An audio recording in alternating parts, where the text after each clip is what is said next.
பெற்றோர்களே, பிள்ளைகளை படுத்தவுடன் தூங்க பழக்குங்கள். ஒன்னாவது தூங்குதா? என்ன பிரச்சனைனா அவங்களுக்கே தூக்கம் வருது. இன்னொரு விஷயம் சொல்றார், ரீல்ஸ் பார்க்காதீங்கிறார். யாரு? பாரத பிரதமர். கள்ளக்குறிச்சியில் நேற்று அந்த குழந்தை என்கிட்ட கேட்டுச்சுங்க, மேடம் எனக்கு வழி சொல்லுங்க, ஒரு நிமிஷத்துல இதை வச்சிடலாம் அப்படின்னு ஒரு ரீல் பார்க்க தொடங்குறேன். அப்படி எடுத்து பார்க்கும்போது ஒரு நாள் ஆயிடுது. 1 ஹவர்ல முடிஞ்சு போயிடும் கிளாஸ்ன்னு உட்காடுறேன். 10 மணிக்கு உட்காந்தேன், சாயந்தரம் 5 மணி ஆயிடுச்சுன்னு பார்த்தா 10:10 தான் ஆயிருக்குங்கிறான். வாசிக்க முடியலைங்க இன்னைக்கு, யாராலையும் கேட்க முடியல. Entertainment entertainment entertainment. இந்த சகோதரி இந்த நாட்டின் மீது, இந்த மக்களின் மீது உயிரை வைத்திருக்கக்கூடிய நான் சொல்லுகிறேன், என் மக்களே, பண்பாட்டை வளர்த்து பொழுதுபோக்கை குறைத்துக் கொள்ளுங்கள். முன்னால ஆள் தாங்க தெரியுது, படிச்சாதான் தெரியுது. இல்ல இது பாம்பு, இல்ல இது பன்னி, இல்ல எருமை, இல்ல சிங்கம், இல்ல வேட்டைக்கு புறப்பட்ட புலி. தெரியுதுங்க படிச்சா. படிக்கலனா ஒண்ணுமே தெரியாது. கல்வி கற்று ஓஷோ சொல்கிறான், கற்றுக்கொண்டே இரு. மனிதன் மட்டும்தான் விலங்குகளை விட மாறுபட்டவன். விலங்குகள் கற்றுக்கொண்டு பிறக்கின்றன, மனிதன் மட்டும்தான் பிறந்த பிறகு கற்றுக்கொள்கிறான். கடைசி வினாடி இந்த உலகத்தில் உயிரோடு இருக்கின்ற வரைக்கும் ஒரு மனிதனுக்கு நிகழ்ந்து கொண்டு இருப்பது கற்றல். அந்த கற்றலை எப்படி நாம் பேணி பாதுகாக்க வேண்டும் என்பதற்காகத்தான். வெறும் கல்லூரியிலோ படிப்பிலோ அல்லது வகுப்பறைகளிலோ படித்துக் கொள்வதல்ல படிப்பு. என் அம்மாவுக்கு வயசு 79. நல்லா ட்ரெஸ் பண்ணிட்டு அப்படி வெளியில போகும்போது எங்க அம்மா கண்ணாடி வச்சிருக்கோம். எங்க அம்மா படிக்காததுன்னு சொல்லுவாங்க எல்லாருமே. கிடையாது, படிச்சது. அது உலகத்தை படிச்சது, பிள்ளைகளை எப்படி வளர்க்கணும்னு படிச்சது, புருஷனை படிச்சது. 12 வயசு எனக்கு எங்க அப்பா வேலையை விட்டார். 5 பிள்ளைங்க, அப்பா கவிஞர். நல்லா தெரிஞ்சுக்கோங்க, கவிஞர்களை இப்படி வெளியில இருந்துட்டு ஜாலியா ரசிக்கலாம். சம்பாதிக்காத கவிஞனை வீட்டுக்குள்ள வச்சிருக்கிறது, 5 பிள்ளைங்களுக்கு அம்மாவா இருக்கிறது கஷ்டம்.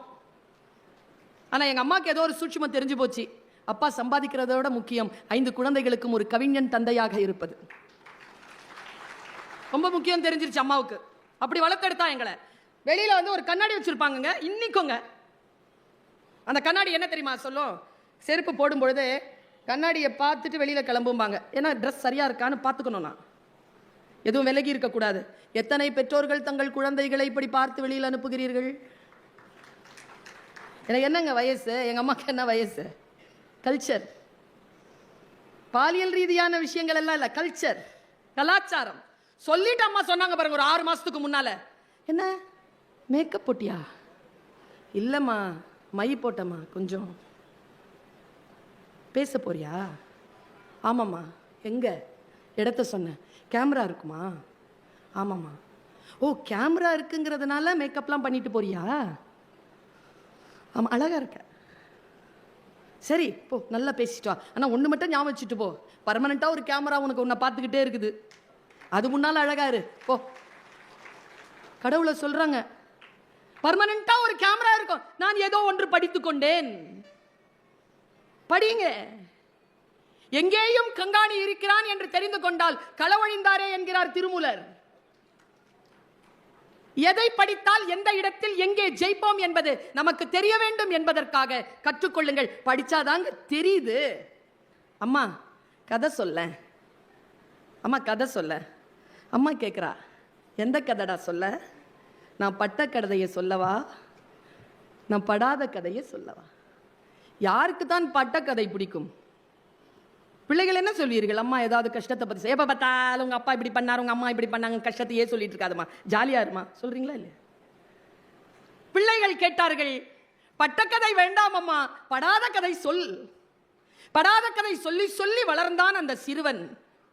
வளர்ந்து ஆளானதற்கு பிறகு தான் கேட்ட ஞானத்தை எல்லாம் வைத்து தன் ஊரும் தன் குடும்பமும் தன் முன்னோர்களும் பட்ட கதையை எழுதினான். எழுதியவன் பெயர் தேவி பாரதி. அவன் எழுதிய புத்தகத்தின் பெயர் நீர்வழிப்படுவோம். அந்த புத்தகம் சாகித்ய அகாடமி விருது பெற்றிருக்கிறது. கொஞ்சம் யோசிச்சு பாருங்க. ஒரு ஸ்டேட்மெண்ட்டை நான் கொடுக்குறேன், அதே ஸ்டேட்மெண்ட்டை எனக்கு கேட்டிங்கன்னா புக்கு எனக்கு எப்படி தெரியுமாங்க? ரோட் கிராஸ் பண்ணும்போது அம்மா கையை பிடிச்சிப்பேன்ல, அப்படி நான் புக்கு கையை பிடிச்சிக்கிறேன்.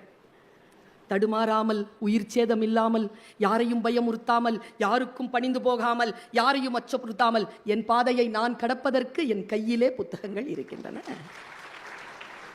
என்ன கேட்டா எனக்கு புக்ஸ் அப்படிதான். சில பேர்கிட்ட கேட்டாங்க, 1 கோடி ரூபாய் கொடுத்தால் என்ன செய்வீர்கள்? ஒரு நூலகம் கட்டுவேன். காந்தி, பெரியார்.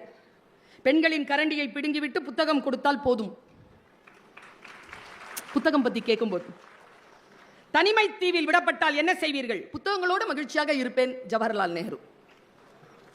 என் கல்லறையில் மறக்காமல் எழுதுங்கள், இங்கே ஒரு புத்தக புழு உறங்குகிறது. Bertrand Russell. மனிதனின் ஆகப்பெரிய கண்டுபிடிப்பு எது என்ற பொழுது சற்றும் யோசிக்காமல் புத்தகம் என்றார் ஐன்ஸ்டீன். இதெல்லாம் இல்ல, புக்கு தான்.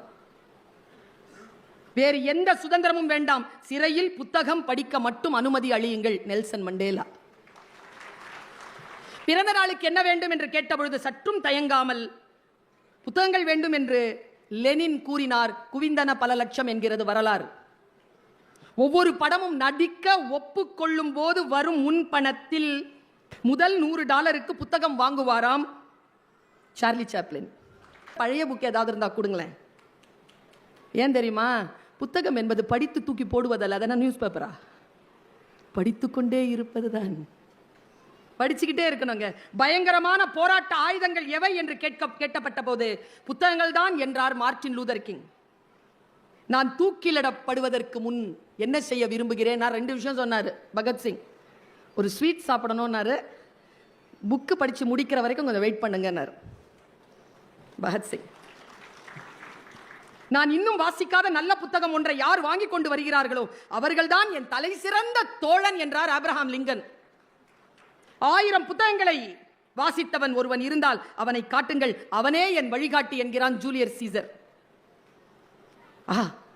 இதுல எல்லாம் ஒரு பக்கம் இருக்கட்டங்க. எனக்கு ரொம்ப பிடிச்சது இந்த ஸ்டேட்மெண்ட்ல ஒரு ஆள் சொன்ன ஸ்டேட்மெண்ட். அந்த ஆள் பேரு டெஸ்கார்டஸ். சிந்தனை பாருங்களேன். புகழ் பெற்றவர்கள், பிரபலமானவர்கள் பேசுறது மட்டும்தான் இல்ல. டெஸ்கார்டஸ் என்கின்ற ஒரு மாபெரும் ஞானி, உலக வரைபடத்தில் உள்ள மூலை முடுக்குகளுக்கெல்லாம் போக விரும்புகிறாயா? ஒரு நூலகத்திற்குள் செல் என்கிறார். எங்க டிராவல் பண்ணணும்னா நூலகத்துக்குள்ள போடா. இன்னொன்று ரொம்ப நல்லா இருக்குது. போதும் என்று நொந்து போய் புது வாழ்வை தேடுகிறீர்களா? ஒரு புதிய புத்தகத்தை வாங்கி வாசிங்க தொடங்கு. இங்கர்சால். சில புத்தகங்களை சுவைப்போம், சிலவற்றை அப்படியே விழுங்குவோம், சில புத்தகங்களை மென்று ஜீரணிப்போம் என்கிறான் பேக்கன். புரட்சி பாதையில் கை துப்பாக்கிகளை விட பெரிய ஆயுதங்கள் புத்தகங்கள் என்கிறான் லெனின். உண்மையான வாசிப்பாளன் வாசித்து முடிப்பதே இல்லை. உடலுக்கு எப்படி நிறைய பேர் பார்க்கறதுக்கு சூப்பரா இருப்போங்க, இங்க உள்ள நோய் இருக்கும், அதுக்கு மருந்தே கிடையாது. சிக்மண்ட் ஃப்ராய்டு, உடலுக்கு எப்படி உடற்பயிற்சியோ அது போல மனதிற்கு பயிற்சி புத்தக வாசிப்பு. பழங்காலத்தில் மகா புருஷர்களை நேரில் சந்தித்து அவர்களோடு உரையாட வேண்டுமா? புத்தகங்களோடு பழகுங்கள் என்கிறான் மா சே துங். எத்தனை பேர் எத்தனை விஷயங்களை வாசிக்க வாசிக்க வாசிக்க என்று சொல்லி சொல்லி போயிருக்கிறார்கள் என்றால் வாசிப்பதில் ஏதோ ஒரு சூட்சுமம் இருக்கத்தானே செய்கிறது. என்டர்டெயின்மெண்ட்டை குறைச்சிக்கோங்க, கல்ச்சரை வளர்த்து காட்டுங்க. நான் வாய் கிழிய பேசிட்டு ஒரு ஸ்கூல்ல பேசிட்டு படிப்பு தான் சொல்லி முடிச்சுட்டு போய் அப்படி உட்காந்தங்க. கல்ச்சுரல் ஆரம்பிச்சது. எந்த ஸ்கூல்னு சொல்ல மாட்டேன். 8ஆம் கிளாஸ் வந்துச்சு. பாட்டு வா மதனி அன்னக்கொடி. 8ஆம் கிளாஸ் ஆடுது. சரி 9 என்ன ஆடுது? Lungi dance lungi dance lungi dance. நான் என்ன சொல்றேன், திரையில ஆடிட்டு போங்களேன்ப்பா. இதுல இன்னொரு கொடுமை தெரியுமா? டீச்சரும் பேரண்ட்டும் சேர்ந்து ஜிமிக்கி கமல், ஆஹா ஜிமிக்கி கமல் ஆடுறாங்க ஸ்கூல்ஸ்ல. யார் அனுமதிப்பது? அதனால் தான் சொல்லுகிறேன், படியுங்கள். படிச்சா தெரியும் எங்க தப்பு நடக்குதுன்னு, எது செய்யக்கூடாதுன்னு தெரியுது, எது செய்யணும்னு தெரியுது. எப்பொழுதுமே ஆன்ல இருக்கிறது இருக்குல்ல, நான் ஒரு செய்தி சொல்றேன் உங்களுக்கு. நம்முடைய வாழ்க்கையில் நமக்கு வந்து சேர்கின்ற வார்த்தைகள் எப்படி புரிந்து போகுதுன்னு பாருங்க. நான் ஒரு புத்தகத்தை படிச்சிட்டு இருந்தேன். சூட்சுமமான ஒரு விஷயம் தெரிஞ்சது. தர்த்திரம் இருக்கலாம், தர்த்திர புத்தி இருக்கக்கூடாது. இப்படி ஒரு புக்குங்க, ஒரு சின்ன ஒரு ரெண்டு பக்கம் படிச்சிட்டேன். என்னமோ ஒன்று உள்ள போகுது, நான் உங்களுக்கு அதை கடத்துறேன், புரிஞ்சுக்கிறீங்களான்னு பாருங்க. குதிரையில ராஜா போயிட்டே இருந்தானா, ஒரு பிச்சைக்காரன் உட்கார்ந்துருந்தான். ராஜாவுக்கு மனசு கஷ்டமாயிடுச்சு. பிச்சைக்காரனை பார்த்து ஒரு செப்பு காசு அப்படி தூக்கி போட்டான். அவன் கேட்ச் பிடிக்கிறத விட்டுட்டா, அது சாக்கடையில் விழுந்துருச்சு. ராஜா கவலையாயிடுச்சு. திரும்பி போடா, குதிரையை திரும்பி கொண்டு போடா. நான் திரும்பி போனா அவன் சாக்கடையில் கையை போட்டு அந்த செப்பு காசை தேடிட்டு இருக்கான். தேடாத இந்தா வெள்ளிக்காசு வச்சுக்கோன்னு.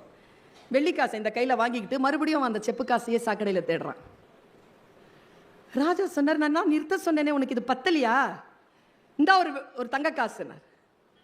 தங்க காசையும் வாங்கிக்கிட்டு அந்த பிச்சைக்காரன் அதிலேயே கை போட்டு தேடிட்டு இருந்தான். ராஜா, எப்போடா நீ அதை நிறுத்துவ? இல்லை இருங்க, வரேன் ஒரு நிமிஷம். ராஜா பேசிட்டு இருக்கான், இவன் சாக்கடையில் தேடிட்டு இருக்கான். சரி வா, உன்னை நான் ராஜா ஆக்குறேன். அப்படின்னா என் பாதி ராஜ்யம் கொடுத்துறேன், அதில் இந்த சாக்கடை பகுதி வருமான்னு நானா? இந்த புத்தியை என்ன பண்ணுவீங்க? மனம் இருக்குல்ல, அந்த அழுக்க கழுவுறது வாசிப்பு. படித்தால் அந்த அழுக்கு கழுவப்படும், வேறு எதனாலும் கழுவப்படாது. அறிவினால், ஞானத்தினால் மட்டும்தான் மனதில் இருக்கக்கூடிய அழுக்கை கழுவ முடியும். எல்லாமே நல்ல சொல்ல வந்து கேட்குது. ஒரு சொல்லுங்க, நமக்கெல்லாம் தெரிஞ்ச ஒரு கவிஞர், அவங்க வைஃப் குழந்தை இல்லைன்னு உடனே அவர் வந்து தன்னுடைய தங்கச்சியை கல்யாணம் பண்ணிக்கிறதுக்காக சொல்லிகிட்டே இருந்திருக்காங்க. நாமக்கல் கவிஞர். அவர் சொல்லிட்டாரு, நான் கட்டிக்க மாட்டேன். 7 வருஷமா அந்த பொண்ணு காத்திருக்கு. கட்ட மாட்டேன், உன்னோட தான் வாழ்க்கை.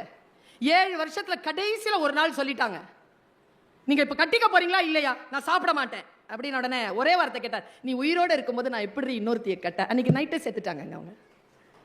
Natural death. சொல் அழிச்சிரும், சொல் சாகடிச்சிரும். மனைவி மீது காமம் கொண்டு போகிறான் ஒருவன். அவங்க அம்மா வீட்டுக்கு போயிட்டாவ, இந்த ஆளோட இருக்க முடியாதுன்னு. புயல்லாம் கடந்து போறான். மலை மேல இருக்க அந்த பொண்ணு வீடு, மலையெல்லாம் ஏறுறான், வேர்களை பிடிச்சிட்டு ஏறுறான். அப்புறமா தான் தெரிஞ்சது அது வேர்ல பாம்புன்னு. அழுக்கான மனதோடு அப்படி நின்று மனைவியை பார்க்கும்போது மனைவி சொன்னா, என் மேல வச்சிருக்கிற இந்த காமத்தை பக்தியா மாத்தி நீ ராமா ராமாங்கிறிய அவன் மேல வெய்ய அப்படின்னு சொன்னபோது துளசிதாசர் எழுதினார் ராமாயணத்தை. சொல் இப்படித்தான் வந்து சேர்கிறது. எந்த சொல் நம்முடைய கதவை திறக்கும்னு தெரியாது. நான் ஒரு விஷயம் சொல்ல, நீங்க பயந்துடக்கூடாது. குழந்தைகள் வீட்டில் இருக்கிறார்களா? மனைவிமார்கள் இருக்கிறார்களா? தங்கை அக்கா இருக்கிறாளா? அம்மா அப்பா இருக்கிறாங்களா? வயதானவங்க இருக்காங்களா? கவனம். நான் இப்ப சமீபத்தில் கேள்விப்பட்ட படித்த ஒரு விஷயத்தை சொல்றேன். அதை தெரிஞ்சுக்கிட்டதுலேருந்து என் வாழ்க்கையாவே இல்லை. நான் வந்து ரொம்ப கவனமா எப்பவுமே பாசிட்டிவான சொல் தான் சொல்லுவேன், நெகட்டிவான சொற்கள் சொல்வதில்லை. ஏனென்றால் எனக்கு தெரியும், இந்த பிரபஞ்சம் சொற்களை கவனிக்கிறது. பேசுகின்ற சொல் எங்கேயும் காணாம போகாது, ஒரு சுத்தி நம்ம கிட்ட வரும். கவனம். 2 நாய் வச்சுக்கிட்டு ஒரு பெரிய ஒரு செல்வந்தர் இருந்திருக்கிறாரு. நான் இப்படி சொல்றேன், ஓஷோ சொல்வாருங்க, புத்திசாலிகளுக்கு கதைகள் புரிவதை விட ஒண்ணுமே படிக்கலன்னு சொல்ற பாமரர்களுக்கு கதைகள் சீக்கிரமாக புரிகின்றன. உண்மைங்க அது. ஒண்ணுமே தெரியாதுன்றாங்களா, அவங்க நிறைய படிச்சிருப்பாங்க. மனிதர்களை படித்திருப்பார்கள், அரசியலை படித்திருப்பார்கள், பொருளாதாரத்தை படித்திருப்பார்கள், சமூகத்தை படித்திருப்பார்கள். படித்தவர்கள் அதிலே சில மாற்றங்களை கொண்டு வருவதற்கு நாம் 8ஐயும் சேர்த்து படிக்கிறோம், அவ்வளவுதான். 2 நாய் வச்சிட்டு இருந்தான் ஒருத்தன். அவன் ரொம்ப பெரிய பணக்காரன், டெய்லி வாக்கிங் போவான். இந்த பணக்காரனை பார்த்துக்கிட்டே இருந்தான் ஒரு திருடன். ரொம்ப தான் ரவுசு கட்டுறேன், என்னது இது? நேராக சொன்னேன், உன் வீட்டில் ஒரு நாள் நான் திருடுவேன்ப்பா. என் வீட்லையா? ஆமாம், முடிஞ்சா திருடிப்பாரு. போயிட்டான். 3 நாள் கழிச்சு காலையில் கதவு தட்டுறான், திறந்தா திருடன்.